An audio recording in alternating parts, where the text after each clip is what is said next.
Teshbohto ikoro datlitioto kadisto wamshabohto. This is the 70th Maronite meditation. We are looking now at the significance of the letters written between the monks of St Maroun and other monks of Syria, Pope Hormisdas, the Patriarch of Constantinople, and various other bishops between the years 517 and 520. Speaking of the letters written by the monks, the differences in the signatories suggest that the letters were written in quite diverse circumstances.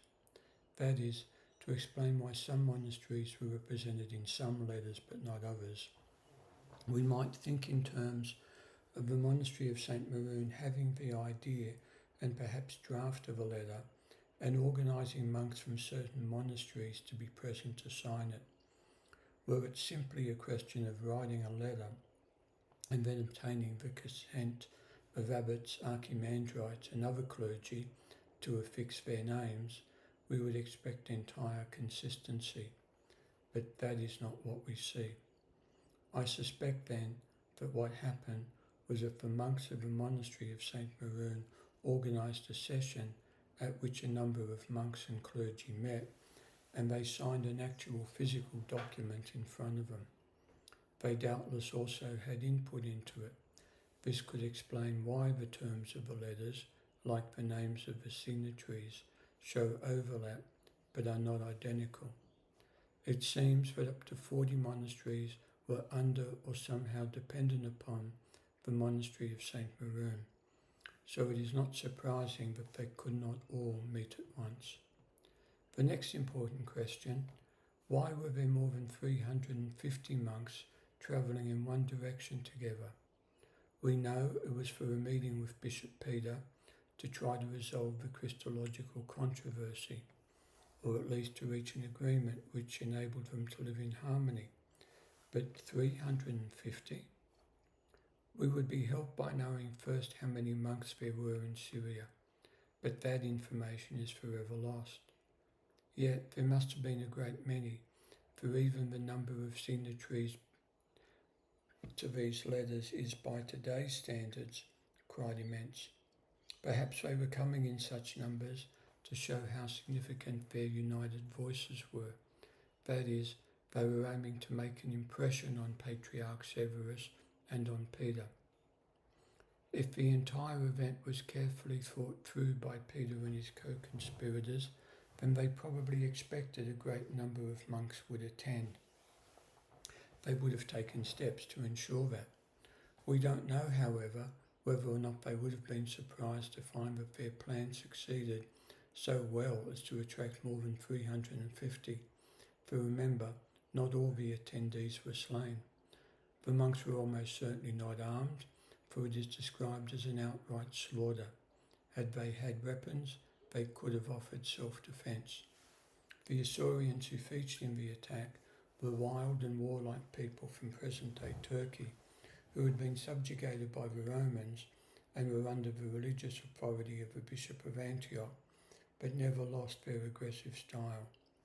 I think we are meant to understand that the great majority, if not all of the attackers, were laymen, even if they were acting at the urging of the bishops.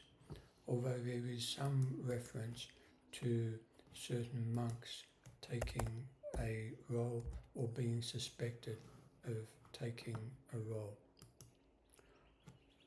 It is never directly said that all of the attackers were Monophysites or Meophysites, if one prefers that name, yet it is obvious that the Monophysite bishops and clergy were behind the attack, and that if the attackers were not to the last man Monophysites, they were at least doing the bidding of Monophysites.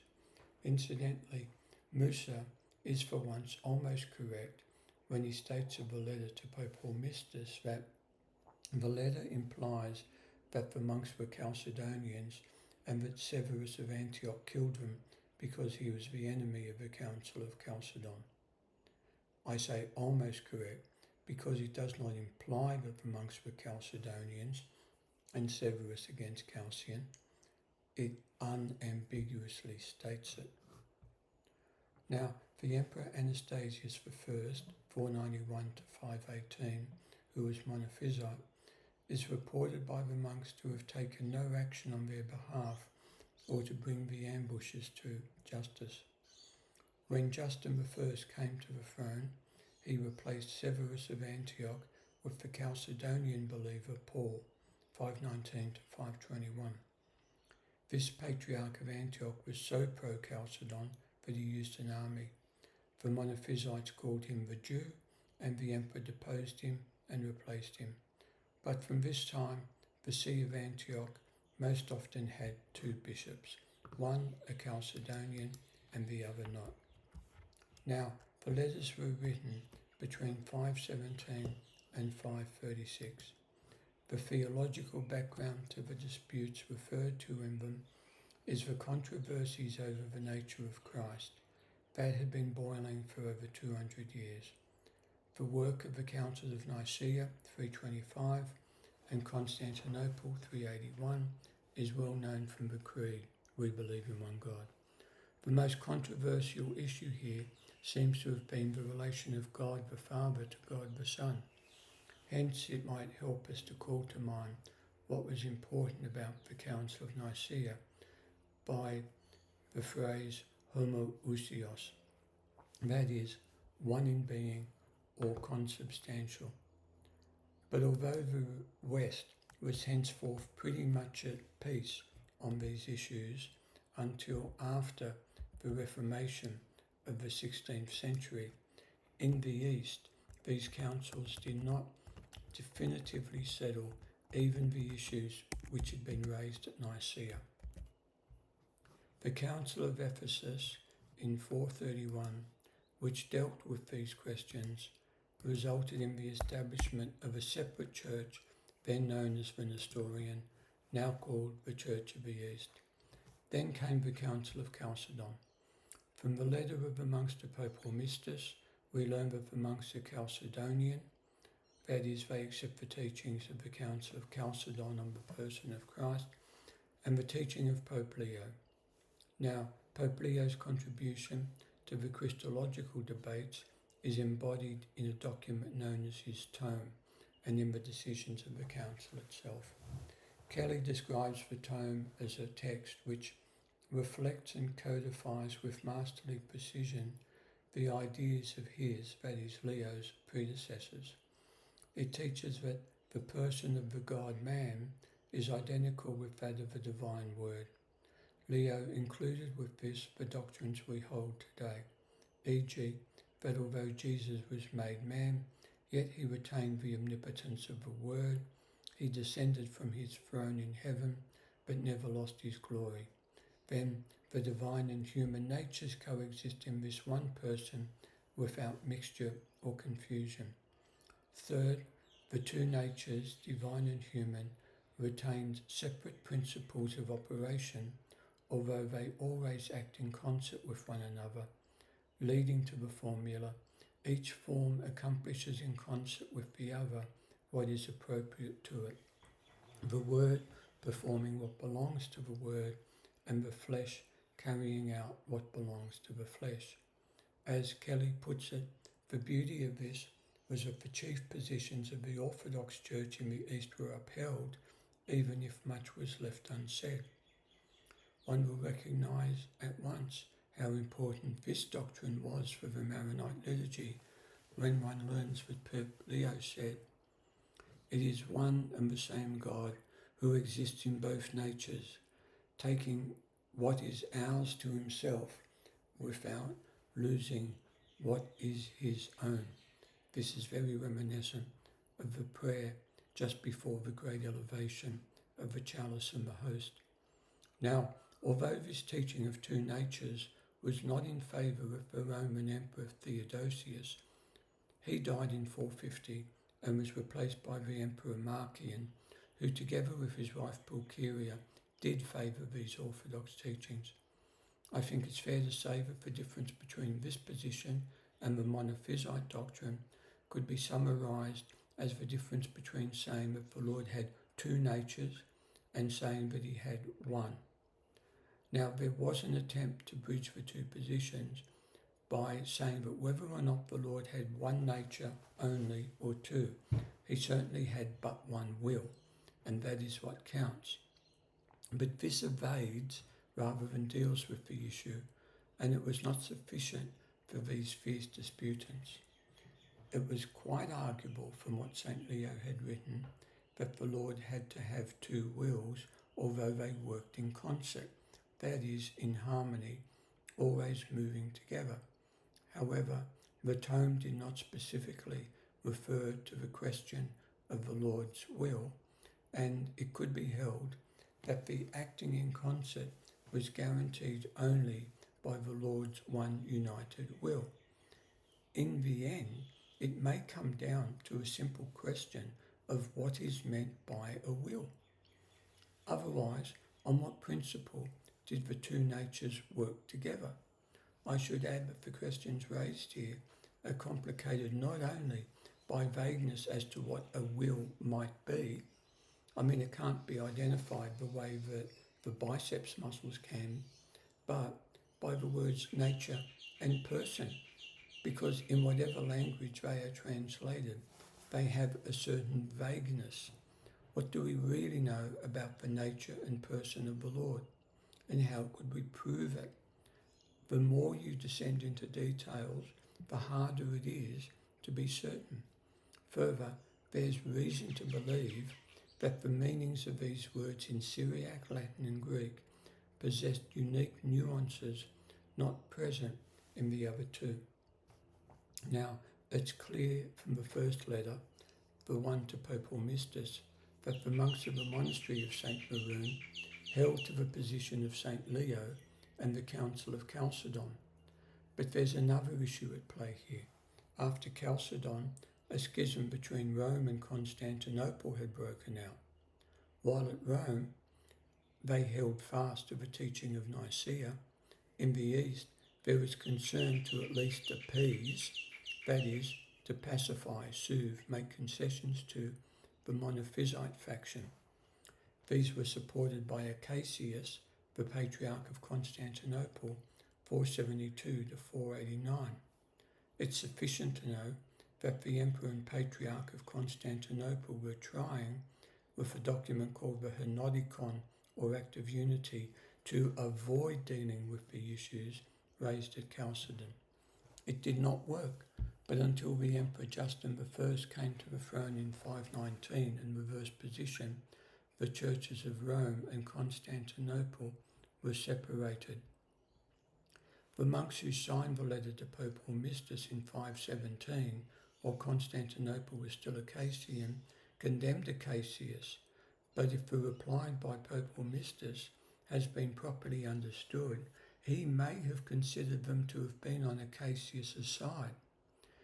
That's why, perhaps, he writes the separative infection through contact with the transgressors to the teachings and instructions of the Apostolic See, and late indeed you enter on the way of truth. Now, had they been Monophysites, they would not have earned the animosity of Severus and Peter, but perhaps the monks of St Maroun adhered to the Henoticon by trying to avoid the issues. We can't be certain. Now, I wonder if our perspective on these letters has not been coloured by the idea that the letter to the Pope was the entire purpose of the correspondence. In other words, I'm not sure it was immediately after the attack that the first thought of the monks was to write to the Pope. Zuerman speculates that the monks of the monastery of St Maroun probably attached themselves to Rome, leaving the imperial church in Constantinople in 516, not because of any change in the doctrine of the Maronites, but because of the former Patriarch Acacius of Constantinople. That is, it is quite probable that the Maronites were initially under the Patriarch of Antioch, insofar as it is not anachronistic to speak of them being under any bishop, and that as that Patriarch was subordinate to the Patriarch of Constantinople, the imperial capital, any issue they might have with the Patriarch of Antioch would be referred to the Patriarch of Constantinople. Now, this may be correct. Whatever they may have made of the Pope, the Bishop of Rome, the Maronites were much closer to the Patriarch of Antioch, and not that close, but still closer to Constantinople than to Rome. Only when they found themselves in opposition to him, the Patriarch of Constantinople, did they turn to Rome. Now, I am not speculating that their respect for the Pope was at all opportunistic or pretended, but I do think that consistent with the ecclesiastical hierarchy, they would only appeal to Rome as a last resort, just the way that when you appeal from a decision to a magistrate, you don't go straight to the High Court. You have to work your way up through the judicial hierarchy. And when they perceived themselves to have been betrayed by the Patriarch of Constantinople, they had no recourse but to their last resort, Rome. But because of the importance which Rome has since assumed in Maronite history, and the rise of the idea of a permanent seat of authority with jurisdiction to approve and change appointments, we anachronistically read history in this light. But the very idea of writing to the Pope in the terms which they did eventually write shows that there was a genuine respect for the authority and global jurisdiction of Rome. But I think it was seen as being exceptional to call upon Rome, and given the difficulties of communication in the ancient world, this should not surprise us. Are critics correct to suggest that the monastery of St Maroun had been supporting Acacius against the Pope?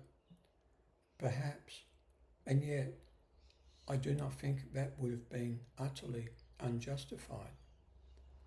But from their point of view, the Henoticon may not have been a denial of the orthodox position, just a way of continuing to live in peace. And so it might be that Rome took a more extreme position on this. Now, as I've contended, the fact that the monks were attacked by Monophysites indicate that the monks of St Maroun and Syria II were sincere in their Chalcedonian confession.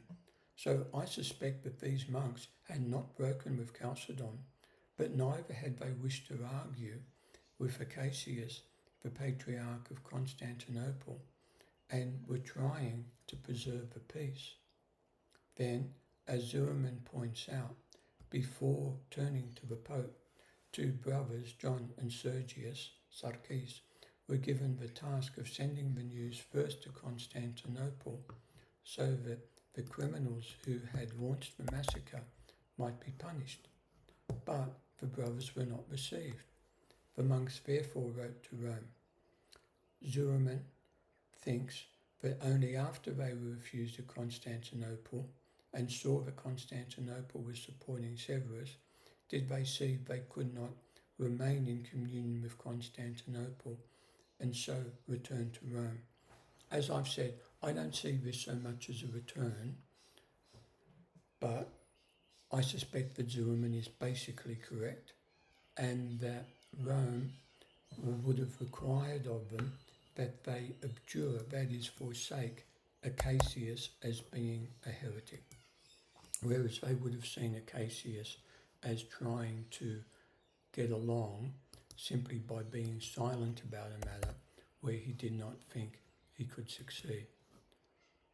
Now, Zuriman notes that the letter to Constantinople did not include any condemnation by the monks of Acacius.